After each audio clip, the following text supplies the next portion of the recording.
Essa festa, ela começa nos idos de 333 a.C., quando Alexandre o Grande conquista a Síria, o Egito e a Palestina. E ali então começa a helenização. O que quer dizer? Uma colonização do mundo conhecido pela cultura grega. E, dentre outras coisas, deveria se erigir uma estátua a Alexandre o Grande, porém os rabinos e o sumo sacerdote fizeram um acordo com Alexandre o Grande e sua turma, dizendo o seguinte: nós aqui em Israel não podemos levantar estátua a nenhum outro a não ser ao nome do Senhor. Não podemos adorar estátuas, isso vai contra aquilo que o Eterno falou conosco. Porém, fazemos uma proposta. E eles perguntaram qual foi a proposta. Nós levantaremos um memorial ao nome de Alexandre o Grande e todas as suas conquistas, e daremos, não primogênitos, mas primogênitos, né? O nome de nossos primogênitos em homenagem a Alexandre. E eles aceitaram. Então, olha que legal, vai nascer muita gente com homenagem a Alexandre. Por isso, muita gente não gosta de se chamar Alexandre, e o nome não é aceitável dentro de Israel, por ter sido um acordo fora das Escrituras. Você não pode botar em homenagem a qualquer pessoa, e principalmente alguém que estava colonizando a terra, contra a cultura. Já em 167 a.C., a helenização avançava a passos largos. Isso quer dizer, todos os países, todos os povos, já estavam debaixo da cultura grega. Seus cultos, seus hábitos, sua crença. E o sucessor de Alexandre, um tal de Antíoco Epífanes, começou a perseguir abertamente o povo judeu. Uma das coisas que Antíoco Epífanes faz é a proibição da celebração do Shabat.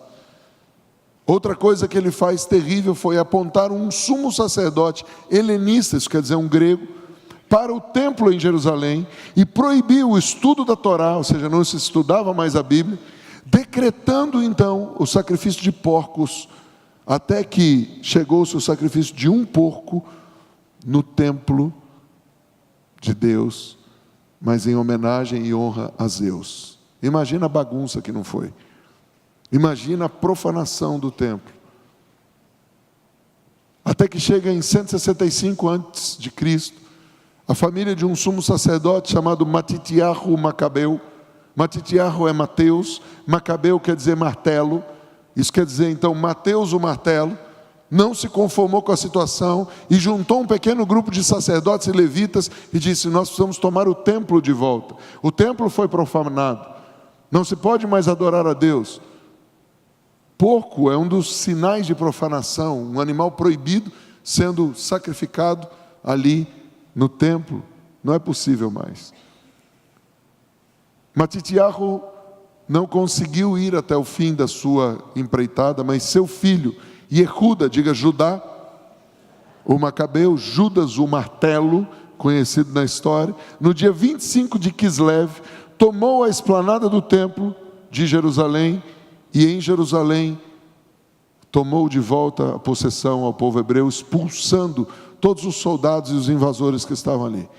O que aconteceu? Que tremendo! Um grupinho de sacerdotes, um grupinho de camponeses, que não tinha habilidade nenhuma para a guerra, conseguiu vencer uma batalha contra soldados fortes, treinados, mas eles tinham outro desafio. Quando eles chegaram no templo, quando eles foram fazer a dedicação de Hanukkah, quando eles foram fazer a dedicação do templo, só encontraram uma pequena vasilha de óleo para acender a menorá.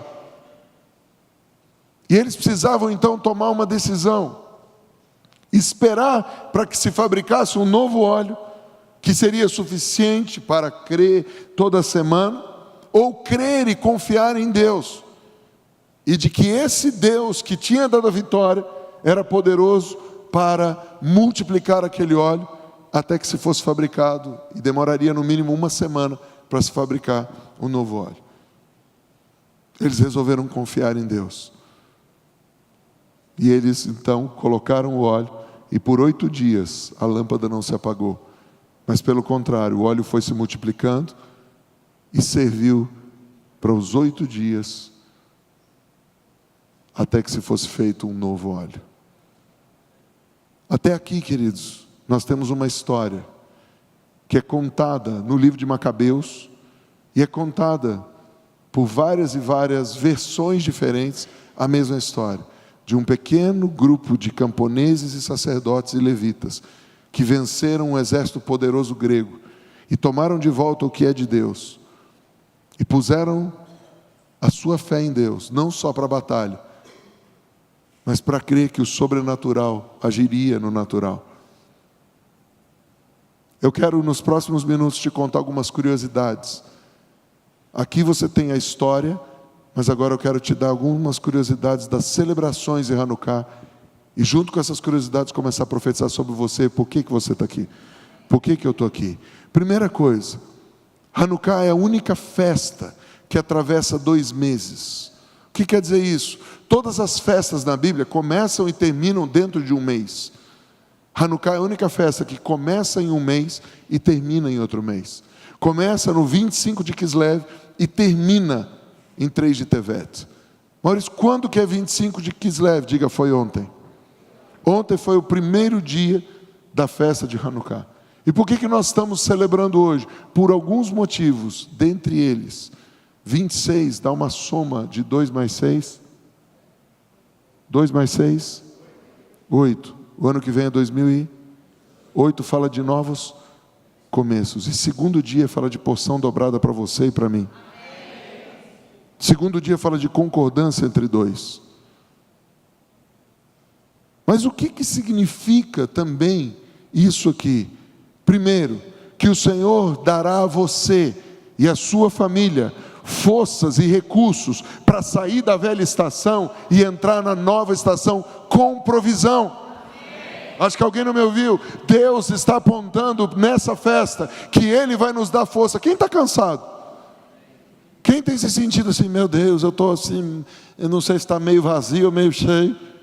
Deus vai nos dar forças para não só sermos cheios, mas transbordarmos de novo, multiplicarmos de novo, crescemos de novo, saímos dessa estação de escassez, de luta, e entramos naquilo que Deus prometeu. Deus prometeu a Israel uma terra, e o grande pavor dos palestinos e de todos os governos é que, se você ler na Bíblia qual a promessa e a extensão da onde até onde é a terra, os caras ficam apavorados. Os caras estão brigando por Jerusalém Oriental. Espera a hora que for a hora de tomar o que é de Deus. Maurício, mas você está falando de política, então me responda uma coisa. O que você acha do que o Trump fez? Primeira coisa, eu não acho nada, porque na guerra, o último que achou, não acharam ele até hoje. Isso é uma guerra. Mas eu tenho certeza de uma coisa. Pega o nome Trump e bota um ET no fim. Dá uma trombeta. Então você está chamando o Trump de ET? Às vezes ele parece um ET, não é verdade? Ele fala coisa que ninguém entende, é meio maluco. Diga, mas só um maluco pode fazer a vontade de Deus. Aí vou confessar um pecado, queridos. Acabei de chegar de Barreiras, no norte da Bahia. Estava ministrando lá segunda e terça-feira. E na segunda-feira Deus me mandou fazer um ato profético sobre o romper do novo. E eu botei 10 pastores assim e um rapaz para passar na barreira. E Jesus, simbolizado pelo apóstolo, atrás. Não atentei eu que havia uma grande mesa de vidro com 2 potes de óleo desse tamanho. Gente, desde o começo do culto eu estava babando. Falei, gente, que pote lindo, maravilhoso. 2 potes de vidro enormes, lindos, cheios de óleo da unção. E os caras fazendo ato profético, jogando pedido de oração no óleo. Aí eu boto os 10 pastores aqui, o irmão aqui e o apóstolo ali. E para ajudar eu empurrei o irmão. No que eu empurrei o irmão, um pastor caiu em cima da mesa de vidro. A mesa quebrou, os potes quebraram, voou coisa para tudo quanto é lado. Gente, ficou aquele climão. os diáconos correndo e limpa aqui, é caco de vidro para tudo. Ninguém se machucou, foi uma benção. E eu como é que eu termino esse culto, né? Eu vim e criei um prejuízo. Já fiquei fazendo a conta, quanto custa a mesa, quanto custa. Eu falei, o que eu ganhar de oferta, eu ainda vou ter que deixar aqui mais 3 anos de trabalho. Foi sangue de Noé. Não vou nem clamar Jesus, porque, santo Deus, e agora que farei eu? De repente o irmão do apóstolo levanta, pega, fala com Joseí vem e fala, Maurício, Fabrício falou isso, falou para você falar. Eu falei, eu não vou falar, tá maluco? Eu vou falar um negócio desse? Fala para ele falar. Ele pegou o microfone e falou o seguinte, rapaz, tu é doido. Eu falei, obrigado, só um doido reconhece outro. Quem não é doido não reconhece doido. Ele falou, nem se Deus mandasse, você não quebrava essa mesa. Eu falei, se Deus mandasse, eu quebrava, de outro jeito. Eu ia pedir a chave da igreja emprestada para eu vir orar de noite, e sem querer, ia quebrar. Ele falou, tá bom, mas você nunca faria isso. Eu falei, cara, eu não fiz, foi o pastor que caiu. Ele falou, inclusive você sabia que esse pastor já caiu uma vez aqui, já tinha quebrado esse vidro? Eu falei, não, então já é a segunda vez. Reincidência, não tem nada a ver com isso. Ele falou, não, cara, eu quero que você entenda o que Deus está fazendo. Esse óleo representa o óleo velho, e nós oramos pela sua vinda. Igreja, quantos nunca viram um pastor tão louco que nem esse? Eu falei, gente, que legal. Fui promovido, vou sair daqui direto para o sanatório da Bahia, né? Ele falou, cara, precisava uma pessoa igual você para vir quebrar a velha estrutura. Amanhã nós vamos comprar outro vidro, vamos botar outro óleo, porque o nosso pedido não vai ficar no velho, mas vai entrar no novo. Aleluia, glória a Deus, que santa interpretação, Batman. Estou conhecido, cheguei na academia terça-feira, você é o cara que quebrou a mesa. Eu falei, amém. Eu não, eu sou o que empurrei, o que bateu no pastor, que empurrou a mesa e quebrou. Tá? Mas cada um tem um apóstolo que merece. E o que isso significa, Maurício? Existiam 2 potes de óleo. E no dia seguinte eu fui para a academia.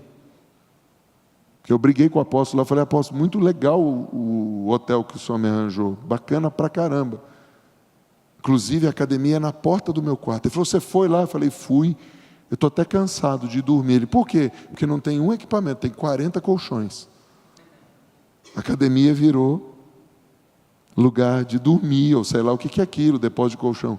Não, pode deixar, vou te arranjar um lugar. Eu falei, amém. Terça-feira fui para a academia, haviam 3 pessoas apenas na academia e o professor. Uma academia pequenininha, que é de personal, e só podem ir no máximo 3 famílias. E estávamos ali em 3 pessoas, um senhorzinho, uma mulher, eu e o professor. E Deus começou a me dar visões. Eu amo fazer ginástica nas cidades, ou correr, ou ir para a academia, porque enquanto eu faço isso, Deus começa a falar comigo. E Deus deu uma palavra, de que o vento dos 4 cantos está vindo para juntar nossas poucas sementes. E nesses dias de celebração de Hanukkah, ou seja, hoje e mais 6 dias, contando hoje agora, hoje e mais 6 dias, o Senhor vai acumular as suas sementes que foram espalhadas e vai começar a entregar na sua mão para multiplicação. Ótimo. Contei isso ontem à noite, foi uma bênção. Não quebrei mais nada. Tiraram os vasos da frente.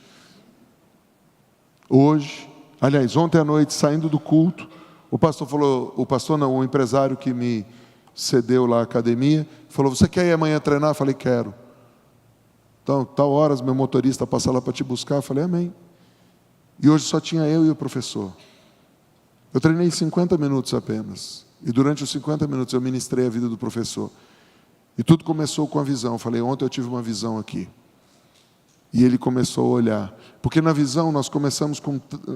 Enquanto eu estava lá, tinha 3 pessoas. Quando Deus começou a me dar a visão, eu pus adoração, fone de ouvido, fechei os olhos e fiquei andando de bicicleta. Porque eu não ia dar um no meio da academia, né? Assusta, o velhinho morre. E eu fiquei na minha, tendo a visão. Quando eu abri os olhos, tinham 7 pessoas. Deus falou, conte quantas pessoas tem. Quantos dias tem a semana? 7. O que o Senhor me disse é o seguinte, 4, fala dos 4 cantos da terra. vão vir os 4 ventos, o vento dos 4 cantos. Mas 7 fala de uma medida completa. O Senhor disse, num abrir e piscar de olhos, eu vou pegar aquilo que está incompleto e vou juntar e vou fazer ficar completo. Pense num negrão de 1,90 m. O braço dele é minha coxa. Pastor, estou todo arrepiado, pastor. O que é isso? Que presença é essa? Quer uma banana? Eu falei, não quero banana. Ele não sabia o que fazer.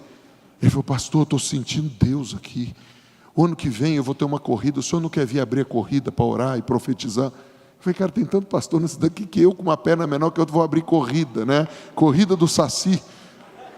Vindo diretamente de Taubaté, aleluia. E o cara, não, pastor, é sério. E não sei o quê. Quando que o senhor volta aqui? Eu falei, não importa quando eu volto, importa que Jesus volta. E você e sua família têm que estar preparados. E ele falou, pastor, ontem mesmo, quando o senhor saiu daqui, eu falei com a minha esposa, tem um negócio diferente nesse homem. Eu falei, a perna? Ele falou, não, cara, algo mudou. E Deus me trouxe à memória que eu tenho um plano para o ano que vem, de uma corrida. Eu comecei uma corrida que era para 100 pessoas, depois foi para 200. A última que eu fiz era para 400, foram 550. E Deus me disse para fazer uma corrida para 1.000 pessoas no ano que vem. Só que eu queria fazer algo. E depois que o senhor saiu daqui, Deus falou comigo. E hoje essa palavra confirma. Eu vou pedir 1 quilo de alimento para cada pessoa. Mas eu não quero só 1 tonelada de alimento para ajudar o próximo. Eu vou pedir para todos os empresários se juntarem. E nós vamos ajudar aqui 200 crianças carentes. Foi isso que Deus falou comigo. O pastor está entendendo? Será que é de Deus? Eu falei, do diabo não é. Que o diabo nunca vai mandar você dar comida para as pessoas pobres e nem ajudar a criança. Então deixa Deus te usar. O que eu quero profetizar para você nesse momento é o seguinte: onde quer que Deus te levar, que seja o seu lugar, é o lugar onde você vai profetizar. Maurício, academia é o seu lugar? Para mim é. Você pode me julgar com esses seus 2 olhos lindos que Deus te deu e ficar olhando para o meu bojo, mas Deus continua olhando o meu coração. E é o Deus que continua usando as mulas, porque Deus usa os que não são para confundir os que são. Então não olhe para a sua aparência e nem atente para o que os outros estão pensando de você, mas saiba o lugar onde Deus colocou para você estar, porque esse é o lugar de autoridade onde você vai profetizar. E nessa próxima estação, Deus vai te levar nos lugares que não era para você ter saído, onde você tem que entrar e estabelecer o reino de Deus. Eu e você precisamos entender qual é a nossa posição de autoridade. Outra curiosidade de celebração em Hanukkah é que o povo hebreu celebra essa festa. Porém, onde está escrito essa festa na Bíblia? Só no Novo Testamento. Não tem uma menção dessa festa de Gênesis a Malaquias, até porque tudo isso acontece ano 165 a.C., está entre 400 a.C. e a vinda de Cristo. Isso quer dizer, em 400 a.C., a última vez que Deus fala e traz a inspiração de Malaquias, e depois não há registro, a não ser esse na história, que daí vem a festa da dedicação, que nós vamos terminar lendo isso hoje. E o que isso significa? 2 coisas. Primeiro, se o povo hebreu celebra uma festa que está no Novo Testamento, por que os cristãos insistem em não celebrar as festas de Deus que estão no Velho Testamento?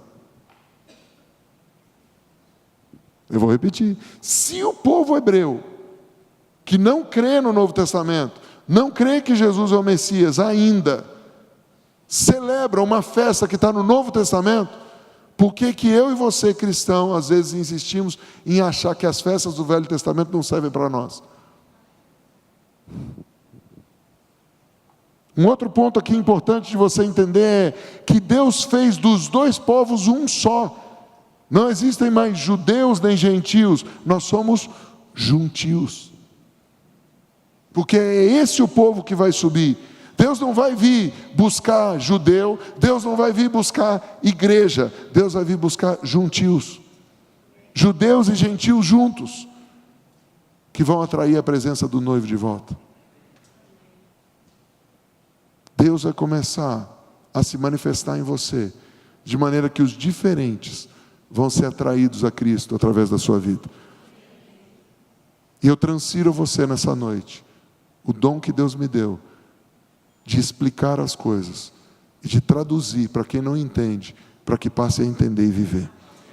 Que você seja o porta-voz para os motoristas de táxi, para os porteiros de prédio, para gerentes, para donos de grande empresa, e você explique o que eles nunca entenderam, e eles fiquem maravilhados com o maravilhoso que mora dentro de você.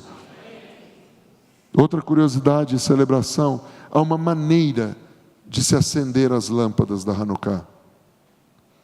Mas Maurício, não é menorá? A menorá é um candelabro de 7 braços. A Hanukkah é um candelabro de 9 braços.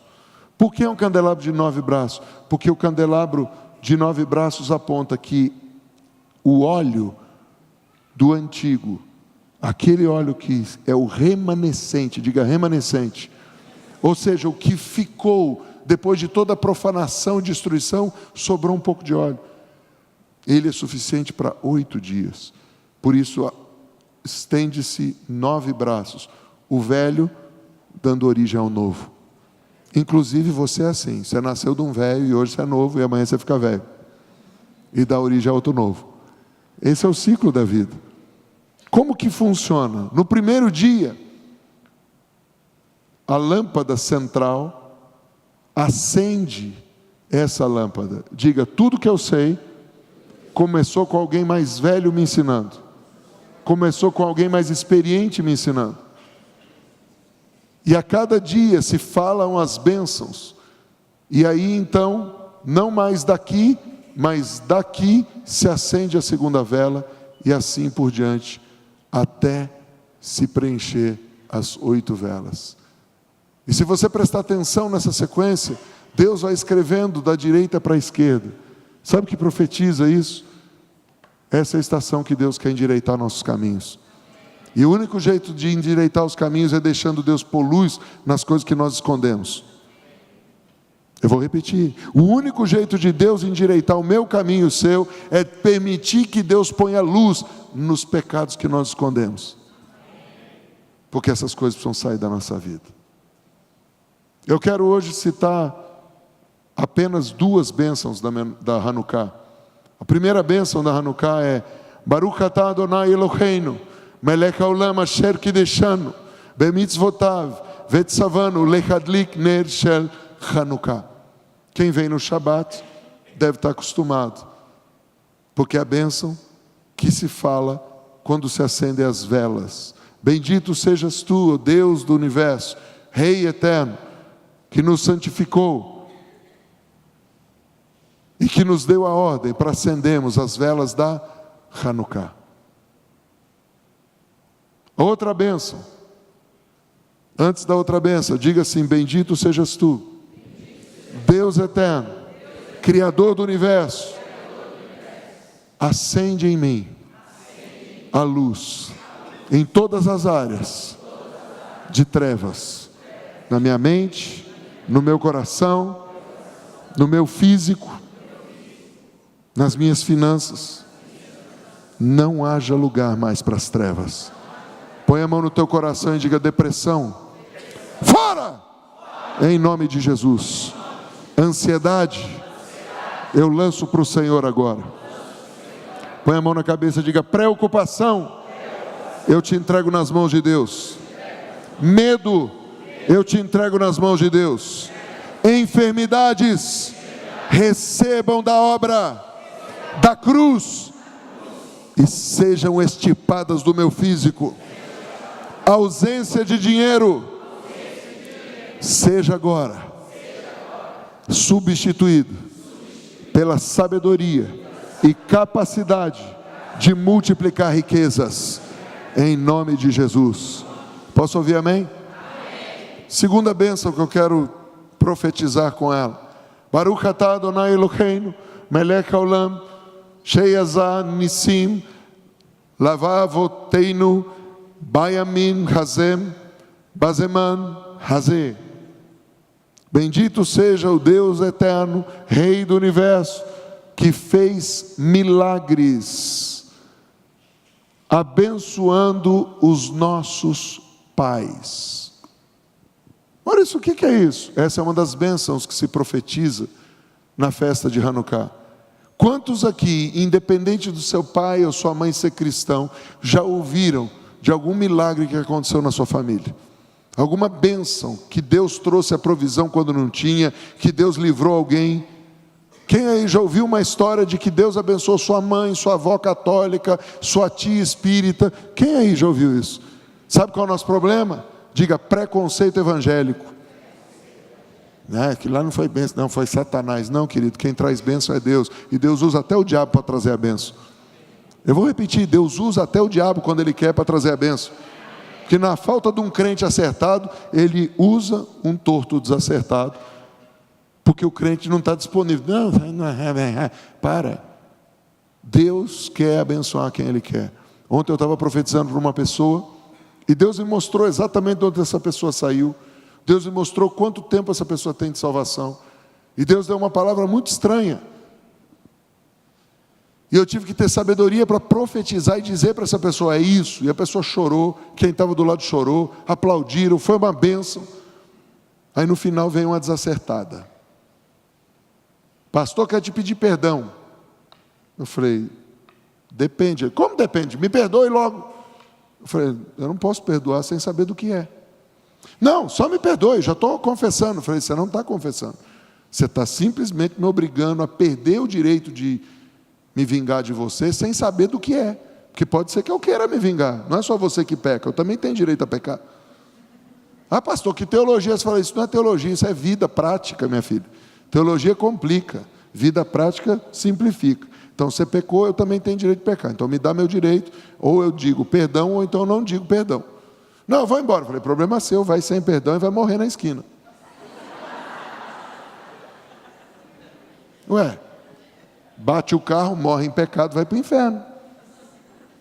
Lembre-se, eu estava na Bahia, um lugar tranquilo, favorável. Não, eu vou perder minha carona. Eu falei: o problema é seu. Quem mandou você pecar? Não fui eu. Depois de 5 minutos de imbróglio, gente querendo me cumprimentar, gente agradecendo que não aguentava mais aquela mesa, dizendo obrigado que você livrou da mesa. Um monte de gente. A mulher não saía, não ia. Eu falei: minha irmã, eu vou embora. Não, pastor, me perdoa então. Eu falei: do quê? Eu te julguei. Eu falei: ah, julgou o quê? Não, porque na hora que você começou a profetizar, eu vi isso, eu vi aquilo. Eu falei: você viu aonde? E você? Eu falei: você viu da tua cabeça, isso não está em mim. Continua. Por que você me julgou? Não, porque na hora que você profetizou para aquele cara não tem 2 anos de convertido.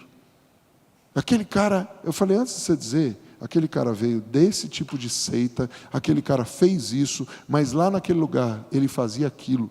Como é que o senhor sabe? Eu falei: o Espírito Santo falou. E por que o senhor não falou para todo mundo? Porque não interessa. Porque a gente tem que saber o que falar e como falar nos lugares.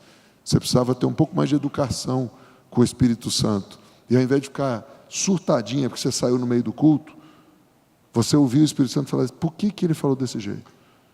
Aí eu fui falar com o discipulador do cara. Eu falei: antes de você me dizer. Aliás, o cara veio falar comigo na frente dela.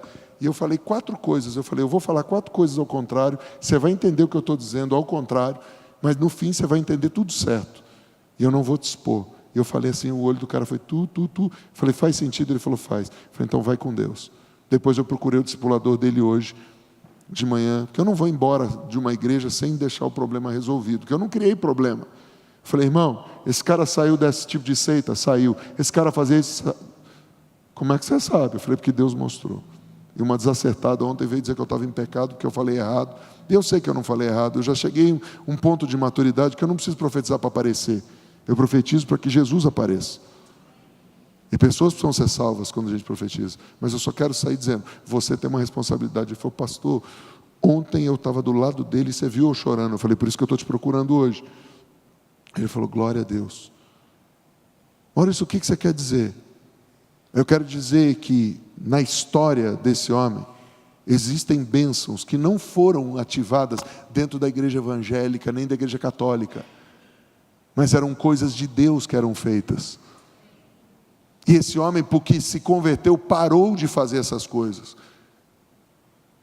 E quando eu estava lendo as bênçãos dos milagres que Deus fez com nossos pais, isso quer dizer com nossos antepassados, Deus falou: ative no povo em São José dos Campos, em Jacareí, em Campos do Jordão, em Caraguá, em São Paulo, e quem estiver online, as bênçãos hereditárias da família, porque tem gente aqui que ajudava o pobre quando era espírita, quando era católico e parou de ajudar. Tem gente aqui que fazia boas obras e boa ação e parou de fazer. O Senhor está dizendo: eu ativo em vocês a unção de servir o próximo, e a bênção hereditária que estava na tua família continua e é multiplicada 100 vezes em você e nos seus filhos e nos filhos dos seus filhos. Quantos estão entendendo isso aqui? Eu e você às vezes precisamos ter uma experiência prática para entender. Tem coisas que seu pai, sua avó, seu bisavô faziam que parou. Por que parou? Que comece de novo. E você seja um distribuidor de riqueza para o pobre, para a viúva, para o órfão, para o estrangeiro, para o necessitado. Comece de novo. Peça para Deus ativar em você a compaixão e a misericórdia que sua avó tinha. Peça para Deus ativar em você: ah, pastor, crendo em Deus Padre, minha avó era benzedeira. Então seja intercessor. Seja intercessor e fique ungindo as pessoas na porta. Porque existia algo que talvez sua avó não sabia, porque ela não teve a revelação de Cristo como você tem. Mas ao invés de você ficar parado, comece a fazer alguma coisa e ative a bênção que tinha na tua família. Porque no nível que eles tinham, eles faziam alguma coisa. E Deus vai te cobrar. Por que, Maurício? Só porque eu vim no culto? Não. Porque está no seu DNA ser um ativador de bênção na vida das pessoas. Com todo o erro e distorção que a sua família tinha, eles procuravam o bem das pessoas. E tem um monte de crente sentado, nádegas flácidas, que não quer fazer nada. Aí depois da celulite não sabe por quê. Vira para o seu vizinho e diga: tire as nádegas da cadeira e faça alguma coisa. Que em 2018 você seja distribuidor de bênção, de riqueza. Vamos encerrar. João capítulo 10, verso 22 ao 24. Celebrava-se em Jerusalém a festa. Como é o nome da festa? Hanukkah. Ou seja, estava celebrando em Jerusalém a festa de Hanukkah. Como que eu sei que era nessa época? Porque era inverno. Entra aí na internet, dá uma olhada. Quantos graus está hoje em Jerusalém? Você precisa entender que nós estamos no hemisfério sul e Israel está no hemisfério norte. Agora, em Israel, 12 graus. Era 3 da manhã, pastor Waldner me escreve: aqui está muito frio. Eu falei: que bom, aqui está quente, eu estou na Bahia, né? E aí nós ficamos batendo papo das 3 da manhã até 4 e pouco da manhã, profetizando, sem a gente saber do que Deus quer fazer em nós e através de nós. Porque a Bíblia deixa claro o seguinte: orem pela paz de Jerusalém. Serão prósperos aqueles que te abençoarem. Eu conheci um pastor há pouco tempo, que ele cria na teologia da substituição. O que é a teologia da substituição? É uma mentira que a igreja evangélica recebeu de herança católica, antissemita, de que a igreja substituiu Israel, que Deus jogou fora Israel, agora é a igreja. Não existe teologia da substituição na Bíblia. Existe a teologia do enxerto e do reenxerto. Deus pegou um homem chamado Abrão, babilônico, e fez dele uma grande nação, diga Israel. E essa nação rejeitou a Deus. E por que rejeitou a Deus? Porque não quis obedecer a Deus. Porque não quis fazer do jeito de Deus, quis fazer do seu próprio jeito. Deus teve que arrancar Israel e enxertar a oliveira brava, o jambuzeiro, diga os gentios. Mas o apóstolo Paulo, que escreve isso aos Romanos, no capítulo 11, ele diz: se Deus foi poderoso para enxertar o que não era natureza, contra a natureza, o que ele está dizendo? Se ele foi poderoso para pegar um jambuzeiro, uma oliveira brava, e colocar na verdadeira, na vide verdadeira, na videira verdadeira, quão mais poderoso não é Deus de reenxertar os ramos naturais? E o que o povo hebreu está esperando? Duas coisas. Primeiro, chegar à nossa plenitude. Sabe o que é chegar à nossa plenitude? Quando a tua sombra começar a curar. Não é a sombra do apóstolo que prega, do pregador famoso, mas é quando a igreja começar a manifestar a glória de Deus na rua. Quando a igreja começar a manifestar a glória de Deus no colégio. Quando a igreja começar a manifestar a glória de Deus nos shoppings. Uma das coisas que nós vamos ativar em 2018, começando o ano com a escola Shofar e Adorando a Unidade, é voltar a fazer evangelismo profético nos shoppings. É voltar a fazer evangelismo. Nós fazíamos isso há muitos anos. 12, 15 anos atrás a gente fazia isso. Por que a gente parou? Vamos para a rua. Vamos manifestar o conhecimento de Deus, a glória de Deus, o poder de Deus, nas academias, nas ruas, nos grupos de corrida, nas oficinas mecânicas. Vamos começar a manifestar a glória de Deus nas lanchonetes. Vamos começar a manifestar a glória de Deus nos nossos escritórios, nas empresas, nas fábricas. E vai chegar uma hora que o povo hebreu vai ter ciúme. A outra coisa, o povo hebreu vai ser reenxertado. Não só quando eles tiverem ciúmes de nós, mas quando eles verem que nós vamos ser o único povo que vai estar do lado deles. Respondendo a sua pergunta, o que eu acho do que o Trump fez? Não acho nada, mas eu creio que ele foi uma trombeta de Deus para ver o cumprimento das Escrituras que diz que todos os povos abandonariam Israel. Nossa nação, via senhor presidente da República, já se posicionou contra. E as nações estão se posicionando contra Israel. Só um povo vai ficar ao lado de Israel. Diga a igreja. Diga os gentios. Maurício, por que eu sou gentio? Porque você é gentil, mas você tem o sangue do judeu dentro de você. Quantos aí já receberam o sangue de Jesus na sua vida? É o sangue de um judeu. Diga, então eu sou gentil. Um gentil que carrega o sangue de um judeu. E eu não preciso me travestir para virar gentil. Eu preciso ser transformado de dentro para fora. Eu devo usar os símbolos com respeito. A kippá, os homens, o talite, homens e mulheres para orar. Devo usar a menorá, porque são símbolos de Deus. E se eu sou filho de Deus, eu tenho direito de usar. Isso não é ser semita, mas isso é honrar o Hashem, o nome, que é sobre todo nome que está dentro de nós. Maurício, mas o que isso tem a ver com a festa? O mesmo Espírito que operou para profanar o templo está operando hoje. E a festa de Hanukkah simplesmente é uma revelação ou um apontamento para duas coisas. Primeiro, a manifestação do anticristo. Segundo, a revelação da volta de Cristo. E eu vou repetir porque essa é uma parte delicada da palavra. A festa de Hanukkah nada mais é do que a manifestação ou a luz que traz a manifestação do anticristo. Ou você acha que não é o próprio anticristo que operou para pôr um porco no templo e consagrar o templo que era de Deus para Zeus, que é a figura do próprio Satanás? Se você for estudar na história, e se nós tivéssemos tempo hoje à noite, nós poderíamos decorrer nos profetas e ver que Hanukkah foi profetizado por Daniel, Hanukkah foi profetizado por Ezequiel. A festa e tudo aquilo que aconteceu, a profanação do templo, tudo foi profetizado. E se você olhar e fizer um paralelo com o Apocalipse, o novo Hanukkah, a manifestação da besta, a manifestação do anticristo, está tudo já preparado. Eu não tenho dúvida do porquê Deus me mandou subir 7 anos a Jerusalém. Maurício, e depois? Eu não sei o que vai acontecer, mas eu tenho certeza que faltam mais 6 anos. Já fui esse ano, e Deus me mandou subir mais 6 vezes a Jerusalém. Mas por que, Maurício? Eu ainda não entendo. Tem coisa que Deus manda fazer que a gente não entende, mas a gente tem que obedecer. Porque às vezes só obedecendo que a gente vai entender.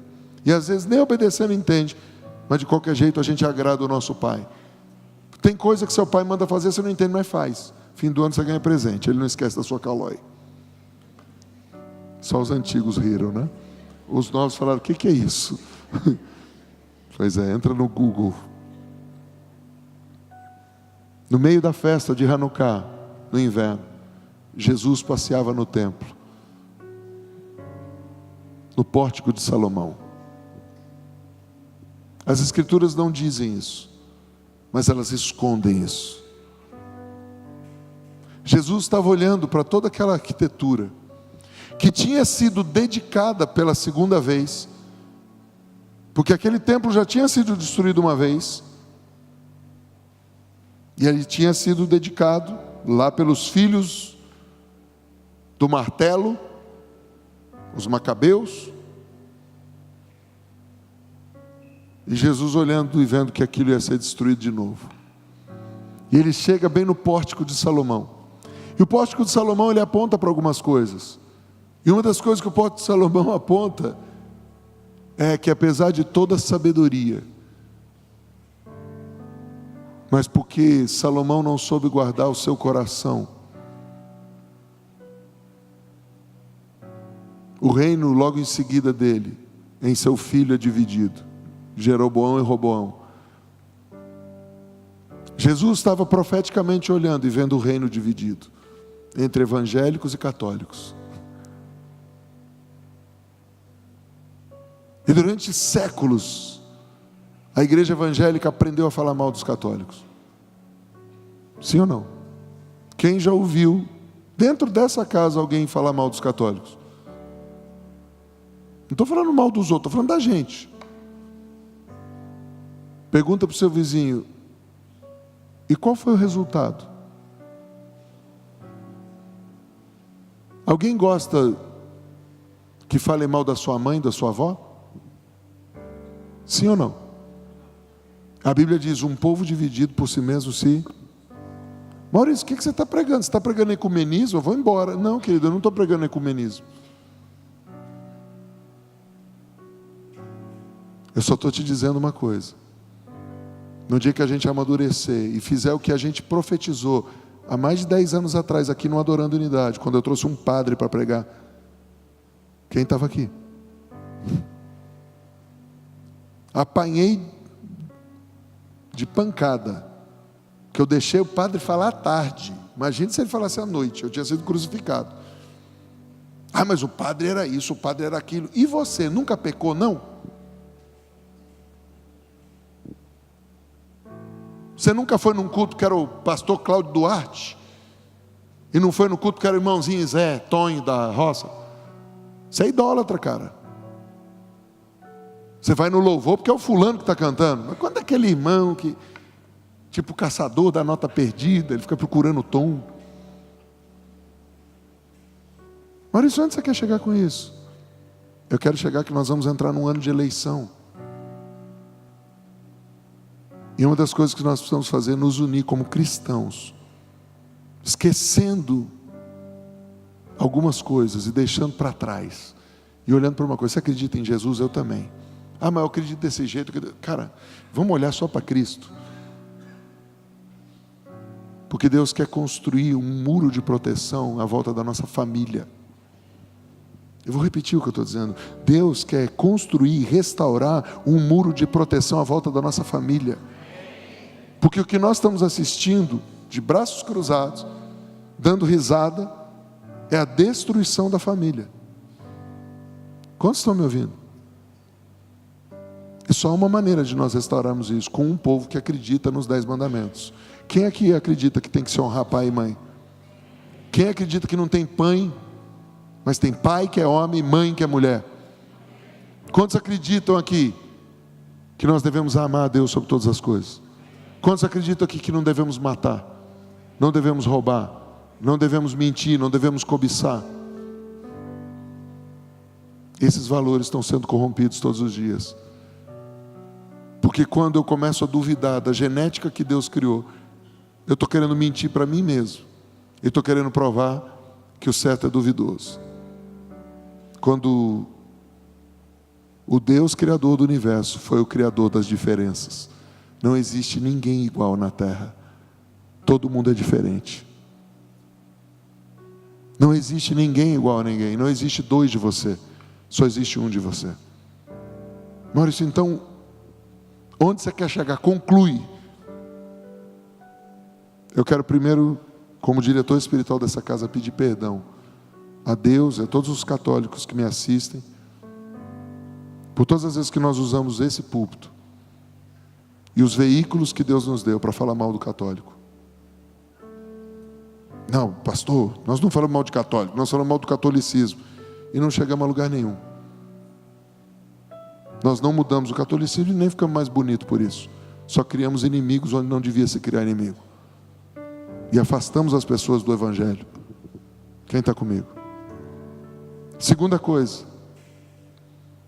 eu quero te convidar e te desafiar, nos 12 meses do ano que vem, principalmente antes de 7 de outubro, que dia que eu falei? Dia das eleições. Você se juntar, seja com católicos ou evangélicos da sua empresa, e fazer uma oração de 60 segundos. Pai nosso que estás no céu, santificado seja o teu nome. Venha a nós o teu reino. Seja feita a tua vontade, assim na terra como é feita no céu. Pão nosso de cada dia nos dá hoje.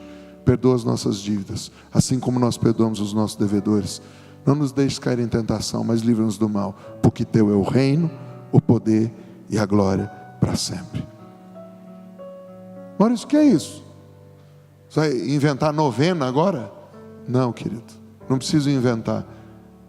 Eu estou te convidando a desafiar pessoas do seu trabalho a parar 60 segundos todos os dias para orar o Pai Nosso e pedir que o reino de Deus venha para o Brasil.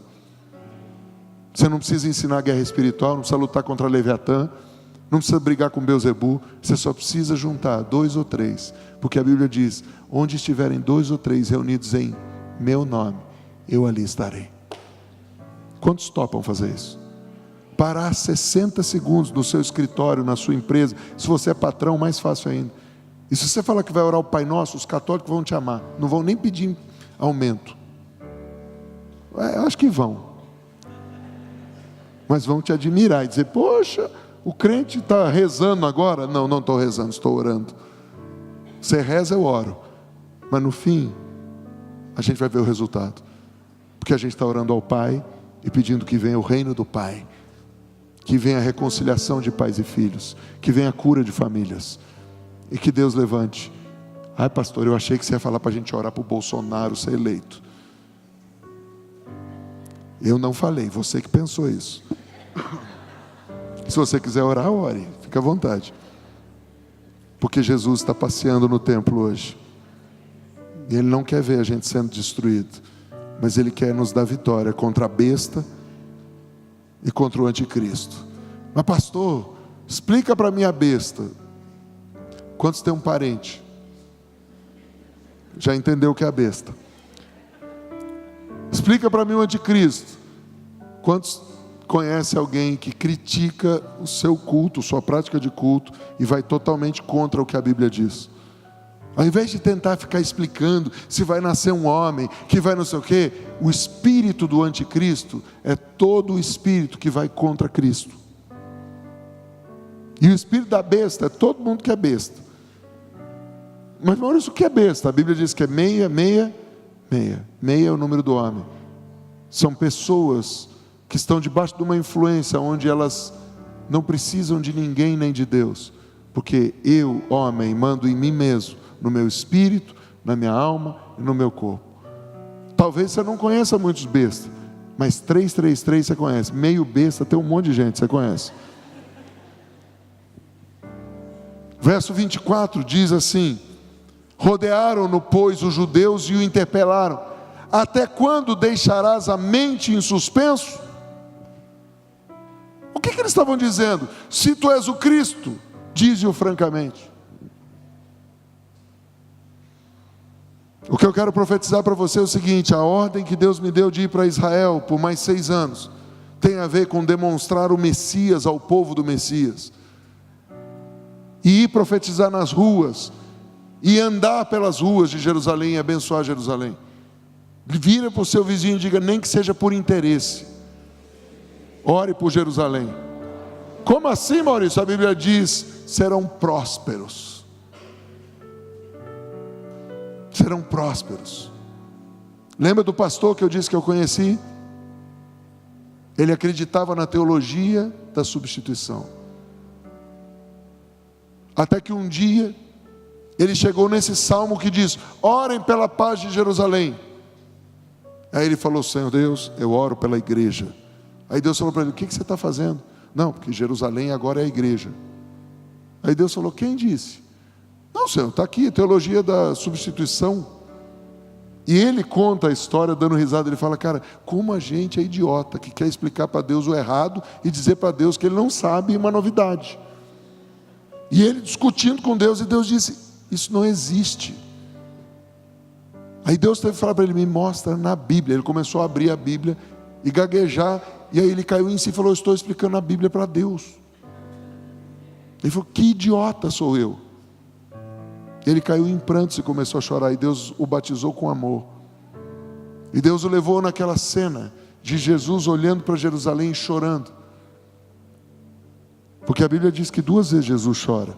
Uma quando Lázaro morre, e a outra quando ele olha para Jerusalém. Querido, você vai casar com Jesus se você é cristão. Aprenda a amar o que Deus ama e a abominar o que Deus abomina. Deus não abomina pessoas, Deus abomina a prática das pessoas. Não abomine as prostitutas, não abomine os homossexuais, não abomine os feiticeiros, abomine as suas práticas, mas ame as pessoas. Jerusalém estava um caos, os religiosos faziam práticas horríveis, mas Jesus amou Jerusalém e amou aquelas pessoas. Quando Deus leva esse pastor a essa cena, ele é batizado com amor a Jerusalém. E esse pastor fez algo que me motivou como confirmação daquilo que eu votei diante de Deus esse ano. E eu só ouvi essa história depois do que eu tinha votado. Esse pastor tinha uma igreja boa, com cerca de 8.000 pessoas. A partir daquele dia, ele passou a dar o primeiro cheque da igreja do mês para Jerusalém. Então ele pegava todos os dízimos dos dízimos, e ele pegava 10% do dízimo dos dízimos, e enviava para Jerusalém, para um parceiro dele. Naquele ano, a igreja dele de 8.000 pessoas foi para 17.000 pessoas. Serão prósperos aqueles que te abençoarem. Hoje esse homem tem mais de 50.000 pessoas na igreja. E todos os meses, dia 1º de janeiro, dia 1º de fevereiro, dia 1º de março, as primícias.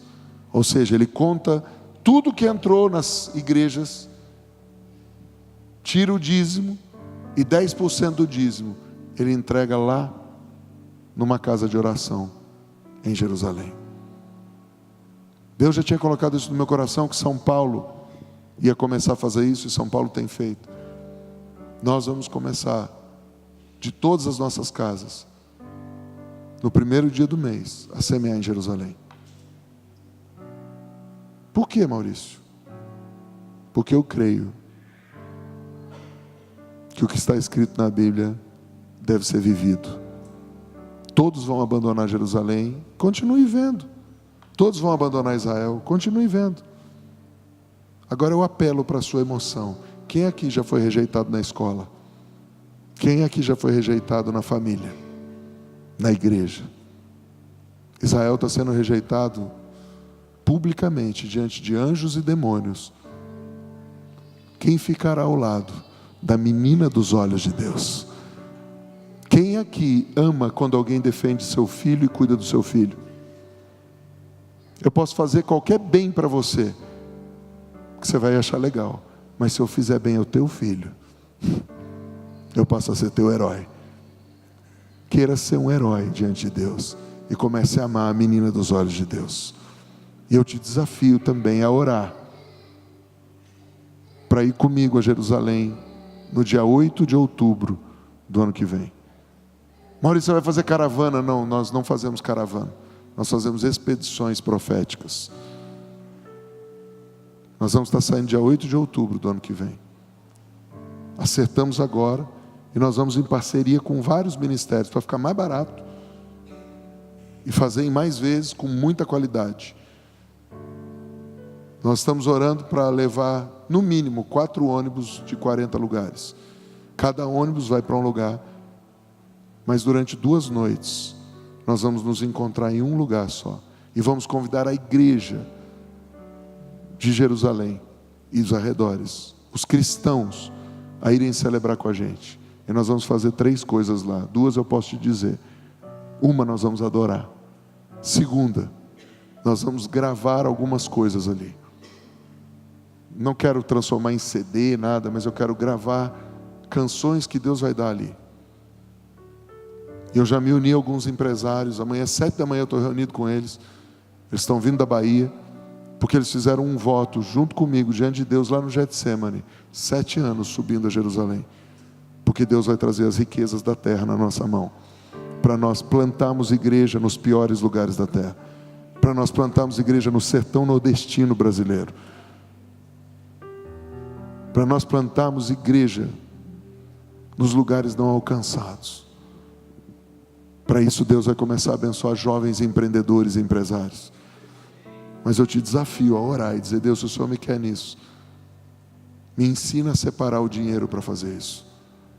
Porque o que acontece depois? Porque aqueles homens estavam perguntando: Jesus, o Senhor é ou não é? Se não é, fale logo.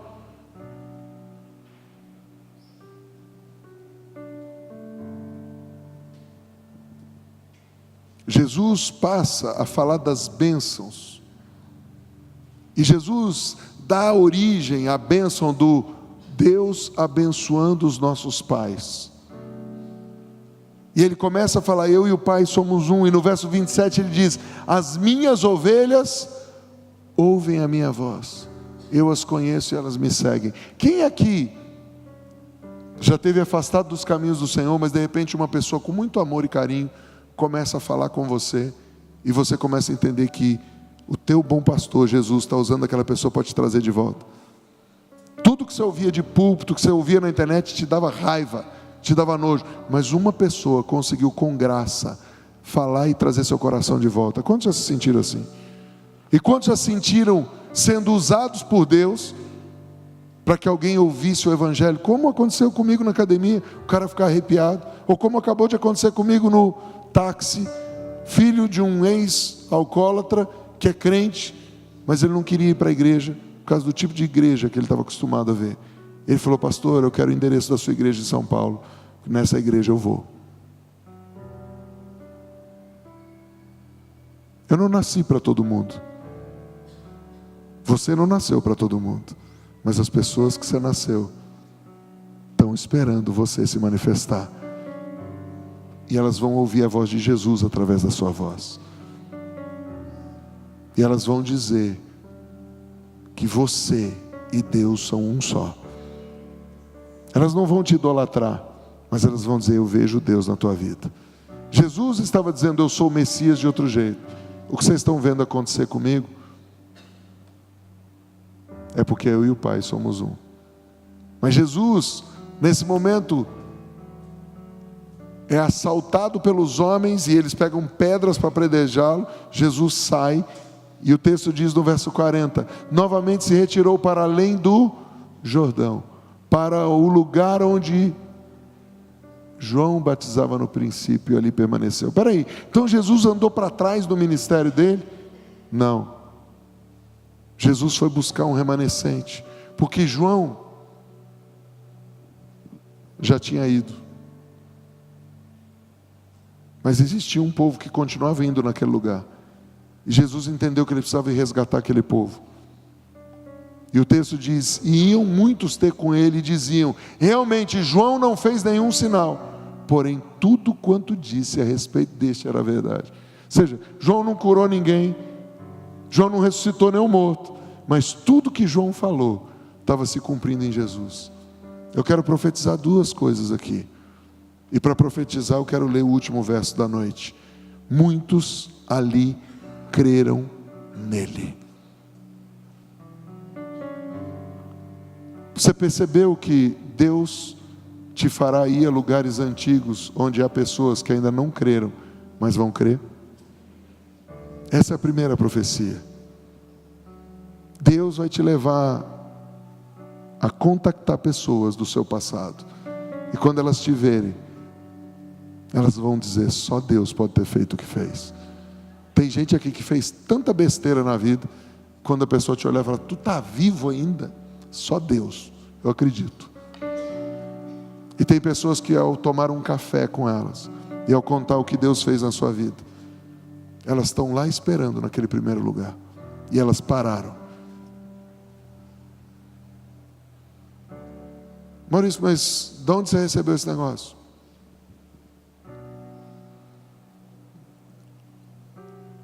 Ontem eu profetizei para um casal. De manhã eu preguei para 70 empresários, e no final eu peguei um casal e botei diante da igreja assim, sem ninguém, só banco. E eu fiz uma pergunta para esse casal: se Deus falasse hoje, toma essa igreja, o que vocês fariam? Cada um respondeu uma coisa. E Deus me fez fazer um ato profético com eles. E eu sabia do que eu estava fazendo, na razão também, porque eu sei de quem eles foram ovelha. Uma pessoa que eu admiro, que me convidou para pregar em março na igreja dela, tem hoje 14 mil pessoas na igreja. Mas eu não concordo com algumas práticas dessa pessoa. E esses dois estavam ali, e Deus mandou eu profetizar para esses dois. E Deus já estava falando tudo isso comigo. E Deus falou o seguinte: eu vou te provar que eu vou levar você e os que creem nos lugares que vocês precisam voltar, porque existe um remanescente esperando. Deus acabou de falar isso. Ele falou: pastor, você conhece Pindamonhangaba? Eu falei: quê? Ele falou: você conhece Pindamonhangaba? Eu falei: conheço. Ele falou: eu tenho uma meia dúzia de amigos que estão desviados. São empresários do ramo do futebol. Tem muito dinheiro, mas não tem pastor. E você mora muito perto deles, eles precisam de um pastor como você. Você se disporia a ir até Pindamonhangaba, ter um papo com eles e ver se a minha impressão bate? Porque eu sinto que eles vão te amar à primeira vista. Falei: cara, você pode estar errado, mas custa nada. Ir até Pinda, 56 quilômetros, 5 quilômetros de gasolina para ir, 5 para voltar, 10 quilômetros, R$40 para ir e voltar. Se ganhar uma alma, já valeu. Deus começou a me batizar com amor por lugares onde eu fui ferido. E a cura começou no Rio de Janeiro, quando me pediram perdão de toda desonra. Nenhuma desonra mais vai me impedir ou te impedir de voltar aos lugares, porque quem desonrou tem a chance de te pedir perdão, mas tem uma geração que não pode ser perdida por causa de alguém que já está perdido. Deus te deu graça em lugares, e Deus vai te levar em lugares para resgatar amigos antigos, amigos da bagunça, amigos da balada, amigos do jogo, amigos do tráfico, amigos da corrupção, amigos do palavrão. Você vai buscá-los e você vai entrar nesses lugares. A direção que Deus me deu para nós terminarmos é profetizar e trazer o nosso pouco de azeite e pôr nas mãos daquele que fez a promessa, crendo que aquele que fez a promessa é suficiente. Fecha os teus olhos e põe a mão no teu coração e diga: Senhor, é fim de ano e eu estou cansado mesmo. Eu preciso de férias. Só os que precisam falam, tá? O que não precisa deixa para o outro, não pega a férias do outro. Diga: eu preciso de férias, Deus, eu preciso descansar. Mas eu trago o meu pouco azeite, porque ele foi suficiente para me trazer até aqui. E eu entrego agora nas tuas mãos. Faz dele o que o Senhor quiser. Faz dele o que o Senhor quiser. Multiplica, troca os filtros, mas eu estou te dando meu óleo, para que eu possa chegar até o fim. Agora eu te convido a orar comigo, colocando tudo que não é suficiente. Talvez o dinheiro que você tenha na conta ou não tem, não é suficiente para terminar de pagar as contas desse ano. Talvez a paciência que você já está quase sem ela não é suficiente para suportar os seus parentes no Natal e no Ano Novo. Eu quero que você coloque isso. Diga: Senhor Deus, eu estou sem paciência, estou sem dinheiro, fale o que for, e é seu, não é meu. Mas eu coloco diante do Senhor. E com a mesma fé que Judas o martelo colocou aquele óleo na lâmpada, e a lâmpada multiplicou por 8 dias, eu coloco na sua mão. E hoje eu faço a minha dedicação ao Senhor.